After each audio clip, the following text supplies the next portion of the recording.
In this video, we're going to talk about your leadership journey. What should you be expecting as you move into a leadership role? That's coming up right now.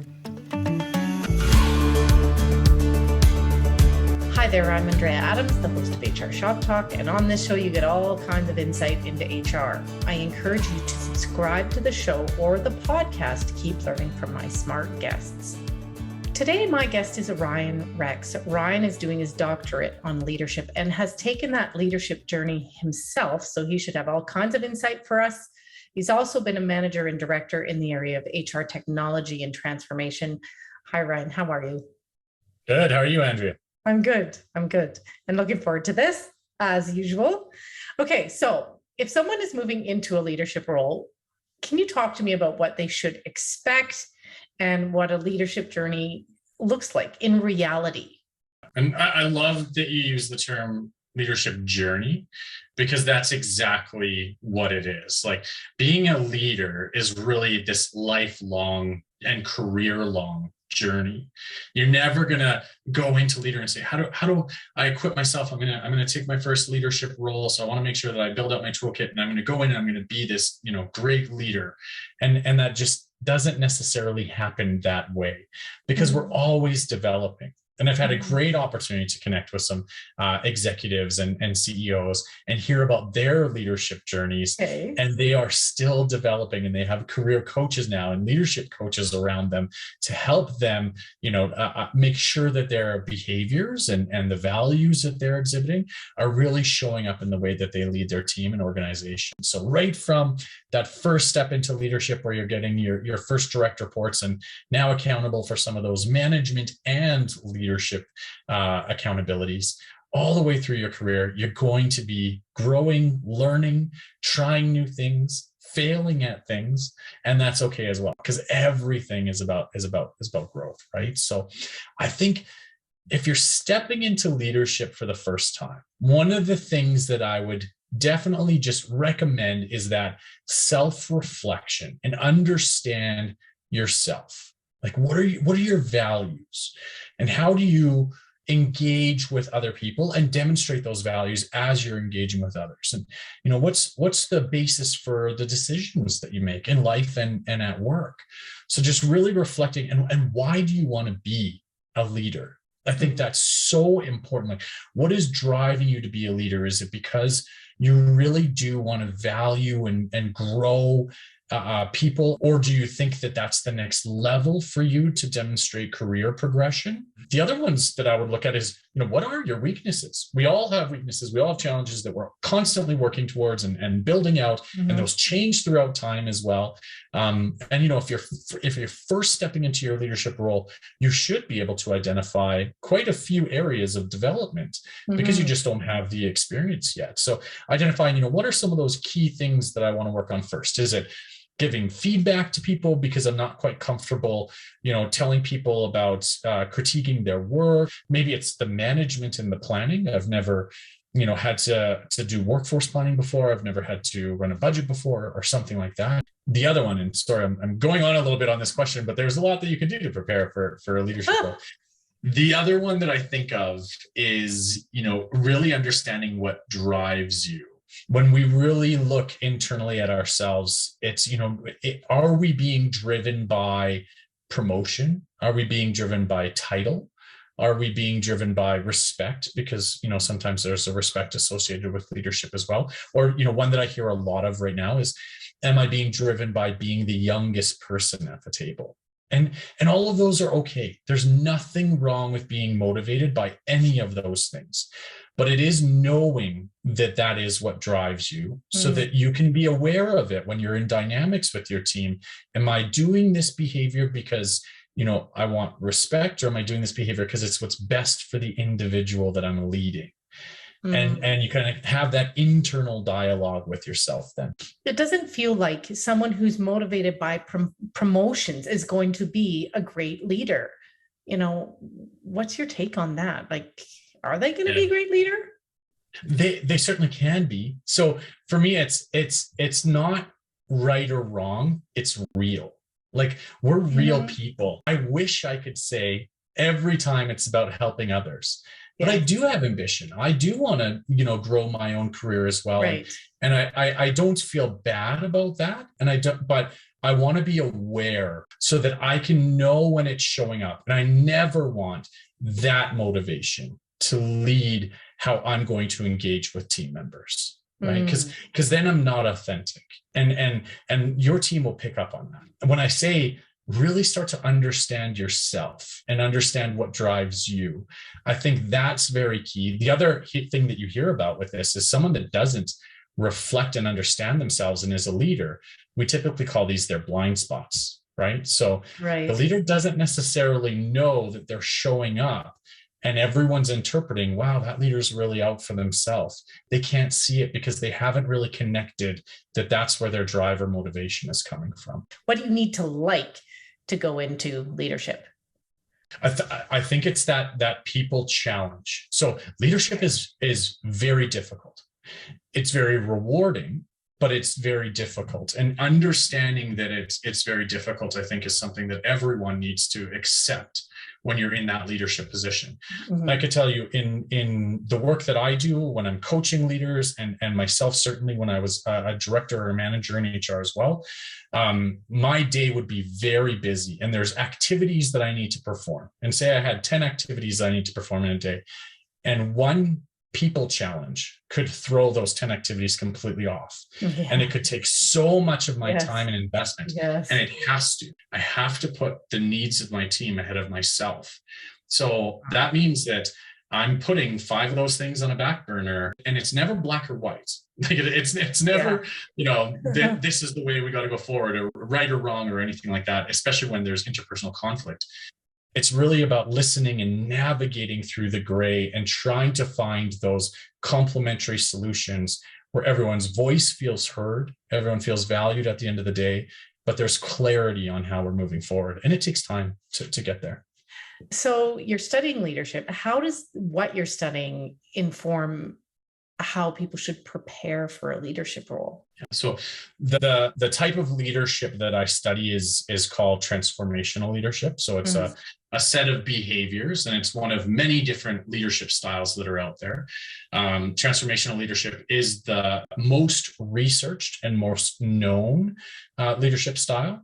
And it certainly has been proven through lots of research, lots of studies, that it does create a lot of benefit to employee well-being and a lot of profitability, productivity to the organizations. As I look to someone preparing for their role, what I would hope that they would do is maybe either formally study or self-study and start to equip themselves with what are some of the experiences that I'm going to get involved with, and how do I maybe build my toolkit out a little bit so that I have a bit of an identity when I go in, and I know what tools I'm going to draw on when I get into some of these challenges that I'll face as a leader. Can you be and what specific? That might?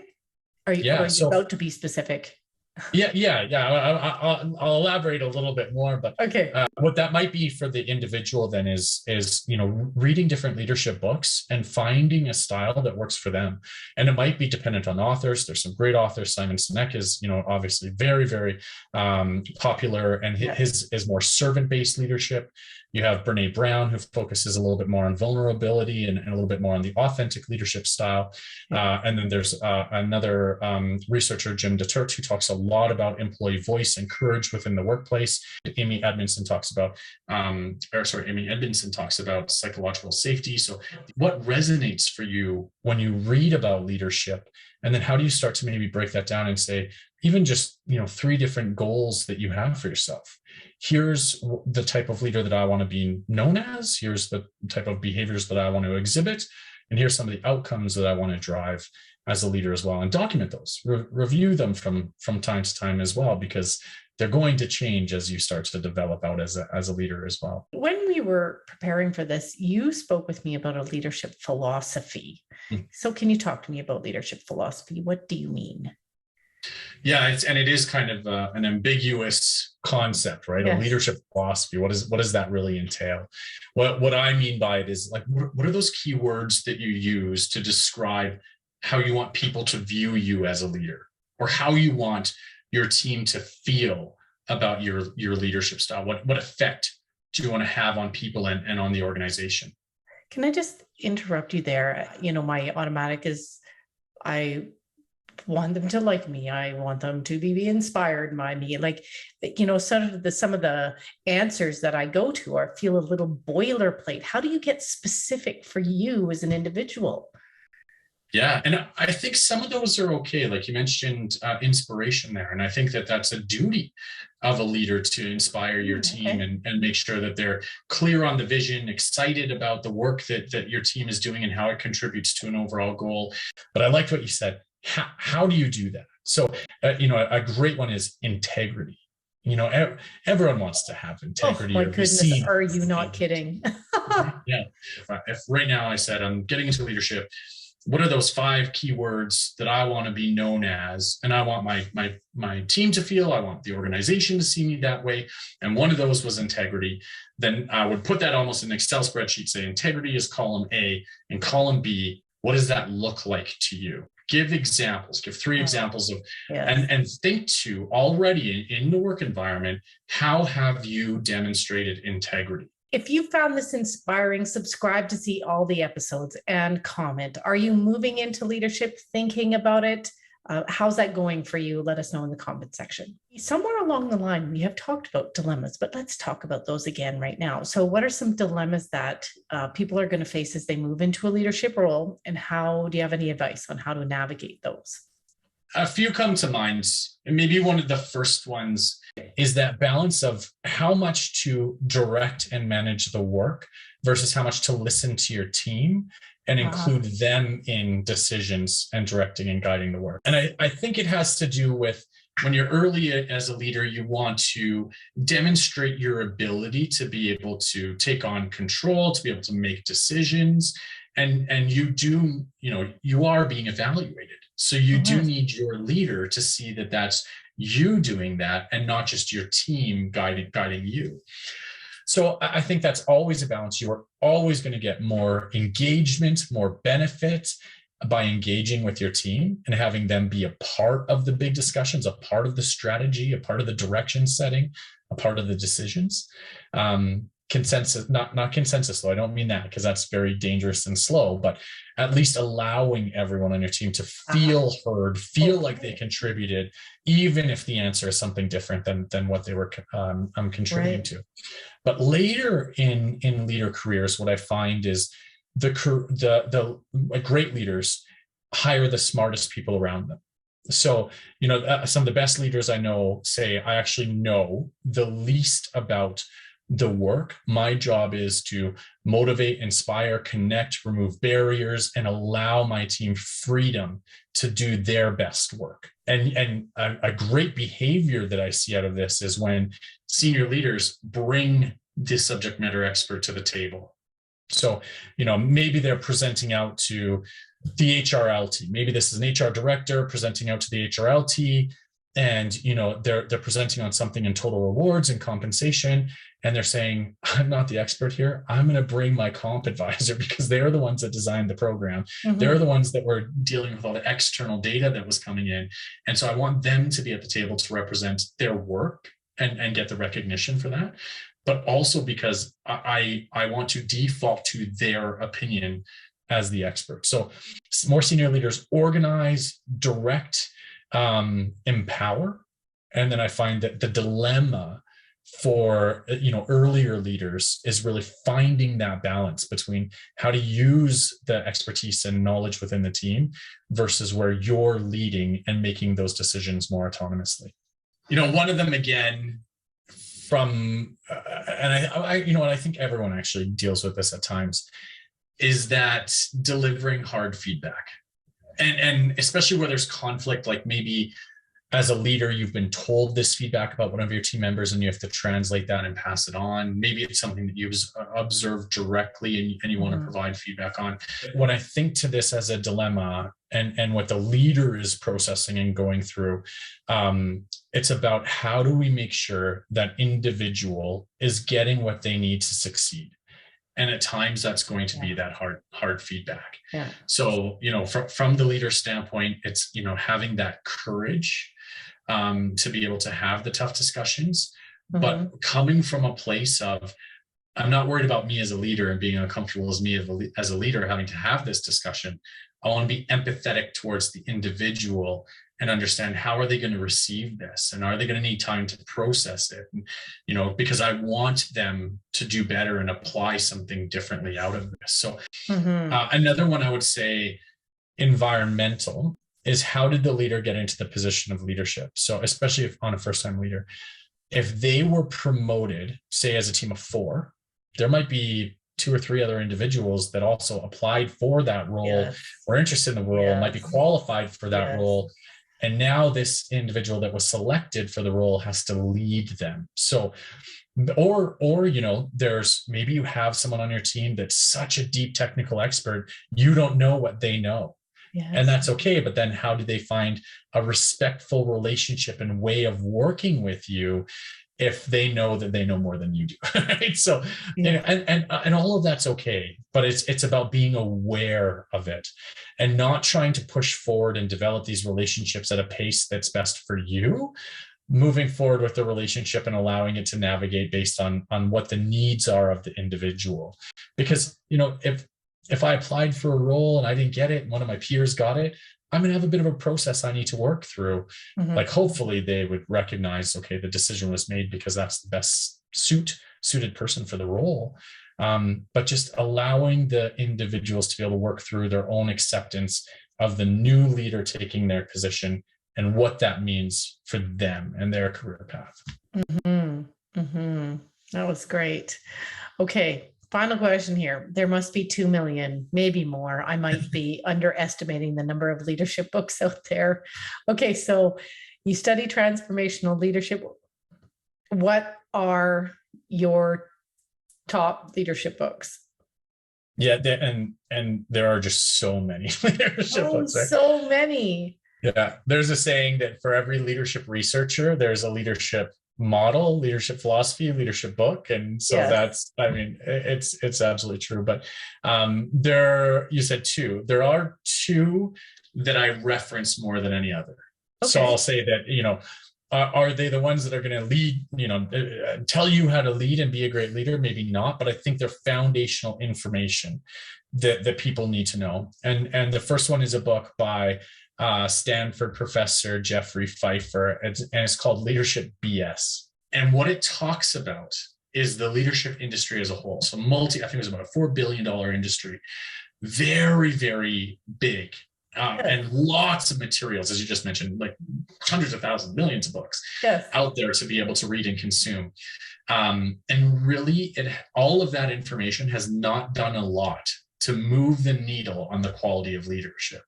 And we see that through diminishing results on engagement surveys or pulse surveys. A constant for a decade, regardless of the industry or size of company, is like our leadership needs work. And so, but we're not positively impacting that. And he calls this leadership entertainment. So it's basically, and it's not bad. I don't want to paint all leadership development in a negative light, because it's driving good discussions in organizations. It's driving an openness in organizations to be able to look at leadership development and do some of these programs and consume some of the materials. So my research now is focused around how do we get the right materials out there that will make a difference and will see improvements. But I think it's a great book so that as you continue in your leadership journey, you're applying the right critical thinking to the materials that you're reading, and it helps you sort through when you get one great article by a great firm in conflict with another author that you maybe really appreciate. How do you kind of sort that through in your own mental model and build your own values around leadership? So Leadership BS by Jeffrey Pfeiffer, I think, is one. The second that I would say is a book released this year, actually, called Choosing Courage. And it's by Jim DeTert, who's a business professor at the Darden School. For me, it's actually written through the lens of mostly the employee and how does the employee find their voice and find their courage to speak up. I read it as a leader, and I recommend all leaders read it so that you can understand the mental model, the place that the employee is in when they're looking at how do I give feedback and talk about, and how do you create the right environment for that? And so one thing that Jim says in the book is that if the leader is truly creating a psychological safe environment, courage isn't required. You don't need courage to have those discussions, because you should feel empowered and feel already like there's going to be no negative impact to your career, to your reputation, to your relationship with your leader by being able to have those discussions.